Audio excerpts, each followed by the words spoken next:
திரு பாக்யராஜ் அவர்கள் காலமான செய்தி கேட்டு மிகவும் துயருற்றேன். நான் தற்போது சுற்றுப்பயணத்தில் இருப்பதால் உடனடியாக அவரை சென்று பார்க்கவோ இரங்கல் செய்தியை அவர் குடும்பத்தாருக்கு தெரிவிக்கவோ இயலாத நிலையில் இருக்கிறேன். என்னுடன் ஆரம்ப காலத்தில் மிகவும் நெருங்கி பழகிய பாக்யராஜ் அவர்கள் மறைவு கேட்டு நான் மிகவும் வருந்துகிறேன். ஸ்கிரீன் பிளே ரைட்டர் மிகவும் இந்தியாவில் முதன்மையான இடத்தை வகிப்பவர். அவருடைய திடீர் மரணம் என்னை அதிர்ச்சிக்கு உள்ளாக்கியது.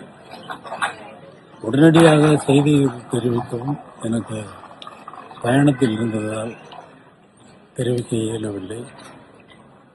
அவரை இழந்து வருந்தும் திருமதி பூர்ணிமா பாக்யராஜ் அவர்களுக்கும் அவருடைய குடும்பத்தாருக்கும் மற்றும் நண்பர்களுக்கும் என்னுடைய ஆழ்ந்த இரங்கல் செய்தியை தெரிவித்துக் கொள்கிறேன். அவருடைய ஆத்மா சாந்தியடைய இறைவனை பிரார்த்திக்கிறேன்.